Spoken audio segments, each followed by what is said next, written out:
Pagi Gereja Oikos Online. Sebelum Anda melakukan aktivitas lebih lanjut, ikutilah Renungan Pagi hari Senin, Rabu, dan Jumat jam 4.30 pagi di YouTube channel Gereja Oikos Online. Haleluya Tuhan. Kami bersyukur Tuhan atas segala kebaikan-Mu dalam hidup kami Tuhan. Betapa dahsyatnya Engkau Tuhan. Kami percaya Tuhan Kau Allah yang gak pernah berubah. Dulu, sekarang, dan selamanya Tuhan. Kasih-Mu tetap sama bagi kami Tuhan. Untuk itu kami mau naikkan pujian ini. Bapak Ibu sama-sama kita mau katakan, betapa dahsyat Kau Tuhan. Betapa dahsyat Engkau Tuhan, Pencipta segala yang ada. Katakan dulu, sekarang, sampai selamanya Tuhan. Hanya Engkau Tuhan.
Shalom, selamat pagi Bapak Ibu Saudara sekalian. Selamat kembali kita bertemu dalam kasih Tuhan Yesus Kristus.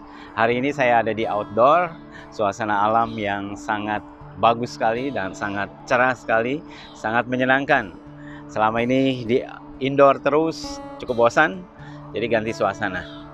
Saya berharap saudara-saudara tetap semangat dalam menjalani hari-hari saudara, meski situasinya tidak seperti dahulu kala. Tetapi kita percaya tetap ada pengharapan di dalam Tuhan Yesus. Mari kita lanjutkan pembacaan firman Tuhan yang terambil dalam kitab Kejadian. Kejadian pasal 3 ayat 20. Manusia itu memberi nama Hawa kepada istrinya, sebab dialah yang menjadi ibu semua yang hidup. Dan Tuhan Allah membuat pakaian dari kulit binatang untuk manusia dan untuk istrinya itu, lalu mengenakannya kepada mereka. Saudara, menarik sekali di ayat 21 dikatakan Tuhan Allah membuat pakaian dari kulit binatang untuk manusia, untuk Adam dan juga untuk Hawa istrinya. Dan tidak hanya membuatnya tetapi juga mengenakannya kepada mereka. Kalau kita renungkan, kita pikirkan, Tuhan yang bisa menciptakan, Tuhan yang dapat menciptakan dari yang tidak ada. Tuhan menciptakan binatang-binatang, lumba-lumba, kerbau, gajah, segala sesuatu, domba, kambing, lembu. Itu semua Tuhan yang menciptakan. Dan Tuhan hanya berfirman, dan Tuhan hanya berkata sepatah kata saja, maka bermunculan itu semua binatang. Tetapi kenapa terhadap manusia saat manusia jatuh dalam dosa dan Allah membuat pakaian? Kenapa Allah tidak menciptakan pakaian? Bukankah Allah bisa menciptakan pakaian? Sama seperti cerita dari Cinderella, ibu peri bisa menciptakan satu pakaian atau gaun yang indah untuk Cinderella, untuk dia bisa pergi ke pesta. Pada Tuhan bisa menciptakan, tetapi kenapa kok harus Tuhan membuatnya dari kulit binatang? Saudara-saudara, perbedaan antara kita dan Tuhan, kalau kita membuat dari bahan yang ada, tapi Tuhan itu menciptakan dari yang tidak ada. Katakanlah pada waktu saudara menciptakan atau membuat mobil, saudara ambil dari bahan yang ada, dibentuk menjadi sebuah mobil, ya. Sepeda, saudara membuat sepeda, panci, piring, itu dari bahan-bahan yang sudah ada. Tetapi Allah menciptakan dari yang tidak ada menjadi ada, sesuatu yang belum ada sama sekali dan tidak ada bahannya, dan Allah menciptakannya. Itu luar biasanya Tuhan. Tetapi khusus untuk pakaian manusia ini, Allah tidak menciptakan pakaian. Allah justru membuat pakaian dari kulit binatang. Jadi dengan kata lain, ada binatang yang disacrifice, ada binatang yang disembelih, ada binatang yang dikorbankan untuk menjadi pakaian menutupi ketelanjangan atau kemaluan daripada manusia akibat dosa.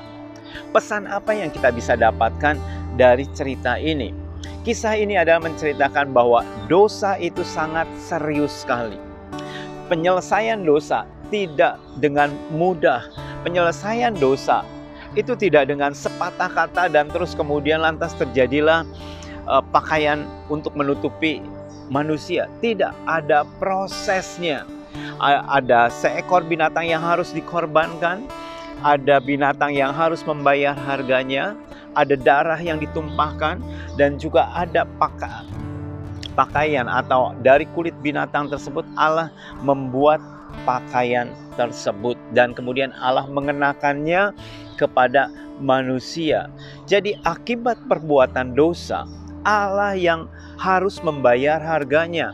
Dia harus membuat pakaian dan dia juga harus mengenakannya kepada manusia. Di sini kita lihat betapa seriusnya dosa. Kita berpikir, atau mungkin ada orang berpikir, oh nggak apa-apa kalau saya berdosa, saya sendiri yang menanggung akibatnya. Ya, mungkin saudara berdosa, saudara sendiri yang menanggung akibatnya. Tetapi tahukah saudara bahwa akibat dosa kita bisa mempengaruhi daerah orang-orang sekitar kita. Katakanlah seorang supir yang mabuk. Dia mabuk mungkin melampiaskan, melazatkan kedagingannya, dan terus dia mengendarai kendaraan, dia menabrak sini, menabrak sana. Oke, dia membayar harganya.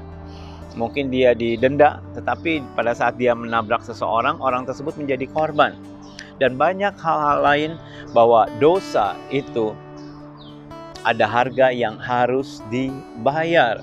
Karena itu hati-hati dan pertimbangkanlah pada waktu kita ingin berbuat dosa, pada waktu kita ingin melakukan satu kesalahan.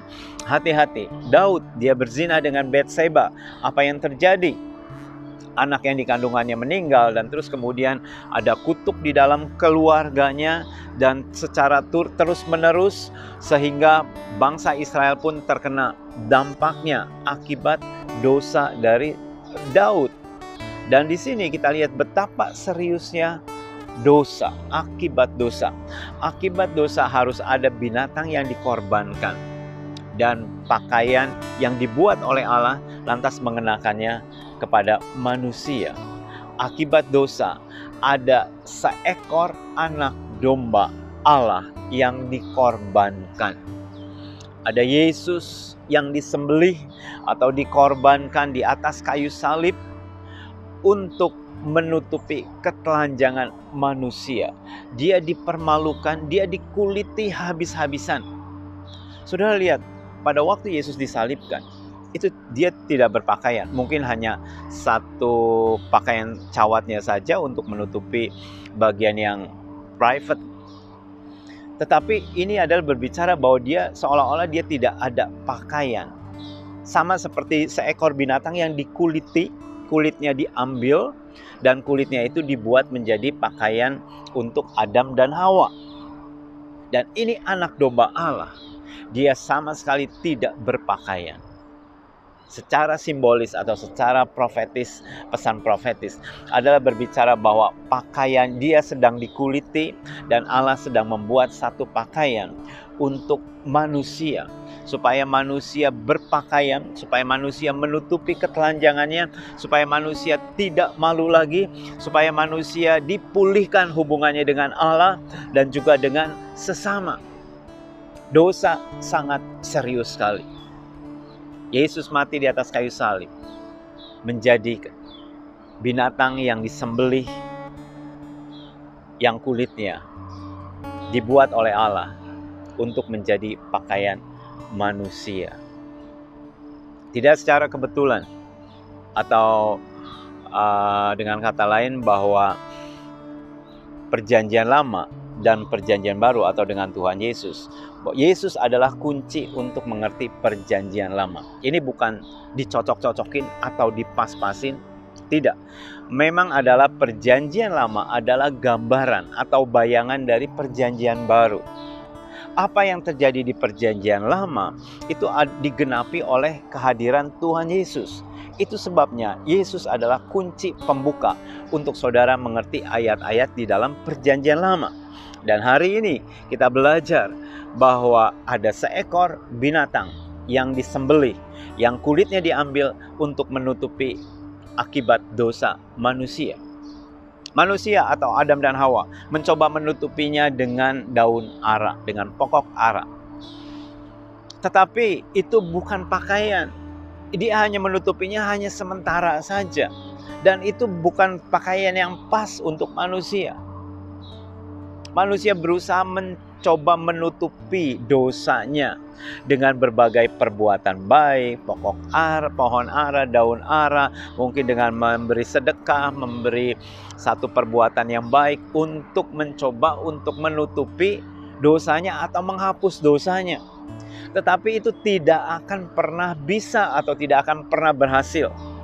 Karena dosa harus ditebus oleh satu nyawa, oleh darah Yesus Kristus. Pesan dari kitab Kejadian ini adalah berbicara bahwa suatu saat ada seekor binatang yang akan disembelih, yang dikuliti untuk menebus manusia dari dosa, dari kegelapan. Itu adalah Tuhan Yesus yang berkorban bagi kita sekalian, bagi kita semua umat manusia. Kita bersyukur ada Yesus yang bersedia untuk membayar harganya, untuk menjadi korban sembelihan, supaya kita berpakaian, supaya kita tidak telanjang, supaya hubungan kita dengan Allah dipulihkan. Amin. Tuhan Yesus memberkati saudara sekalian, dan biarlah firman Tuhan ini memberikan satu inspirasi di dalam kehidupan kita untuk kita berjaga-jaga dalam setiap kehidupan kita, karena dosa berakibat serius. Upah dosa adalah maut. Karena itu Yesus mati di atas kayu salib supaya saudara tidak mati atas dosa-dosa saudara, tapi kita memiliki hidup yang kekal. Mari kita berdoa. Tuhan Yesus, terima kasih buat kasih setia Tuhan, kebaikan Tuhan, rahmat Tuhan di dalam hidup kami. Hari ini kami mengucap syukur Tuhan buat kebaikan Tuhan. Kau telah berkorban bagi kami, menebus kami Tuhan, sehingga kami saat ini berdiri tegak di hadapan Allah Tuhan, tanpa ada perlu rasa bersalah, rasa malu, karena kami sudah ditebus oleh darah Yesus Kristus. Terima kasih buat pakaian kekudusan di dalam hidup kami untuk menutupi segala ketelanjangan kami, sehingga kami layak di hadapan Bapa di surga. Ada berkati hari-hari kami dengan sukacita Tuhan, untuk kami mengikuti kegiatan kami sepanjang hari ini. Dalam nama Tuhan Yesus. Amin. Tuhan Yesus memberkati saudara sekalian. God bless.